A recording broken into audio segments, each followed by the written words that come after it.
এই মুহূর্তে রয়েছে অরফ্যানগঞ্জ রোডে প্রদেশ কংগ্রেস অফিসে ভাঙচুরের ঘটনায় মূল অভিযুক্ত রাকেশ সিং এর বাড়ির সামনে। গতকাল এখানেই মাঝরাতে পুলিশ আধিকারিকরা এসেছিলেন, কিন্তু রাকেশ সিং এর পরিবারের সদস্যরা বলছেন যে পুলিশের তরফে এই যে গেট এটা ভাঙার চেষ্টা করা হয়, কিন্তু পরিবারের সদস্যরা এসে বাধা দেন। তারা এসে দেখান যে রাকেশ সিং ভেতরে নেই। তারপর এখান থেকে পুলিশ আধিকারিকরা চলে যান।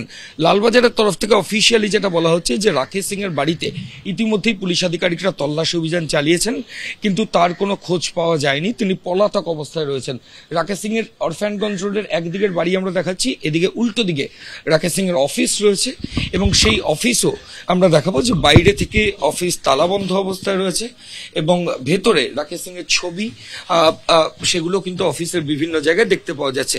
গতকাল প্রদেশ কংগ্রেস অফিস এন্টালি থানার অন্তর্গত, সেখানে ভাঙচুরের ঘটনা ঘটে এবং সেই ঘটনায় প্রদেশ কংগ্রেস অফিসের যিনি কাস্টোডিয়ান তিনি একটি অভিযোগ করেন এন্টালি থানাতে। সেই অভিযোগের প্রেক্ষিতে অস্ত্র আইন ভাঙচুর সহ একাধিক জামিনযোগ্য ধারায় রাকেশ সিং সহ বেশ কয়েকজনের বিরুদ্ধে মামলা হয়েছে। ইতিমধ্যে ৩ জনকে পুলিশ আধিকারিকরা গ্রেফতার করেছেন, কিন্তু মূল অভিযুক্ত রাকেশ সিং তিনি কিন্তু এখনো অধরা রয়েছেন। পরিবারের সদস্যরা দাবি করছেন যে রাকেশ সিং তার একটি বাড়িতেই রয়েছেন, তিনি কোথাও পালিয়ে যাননি।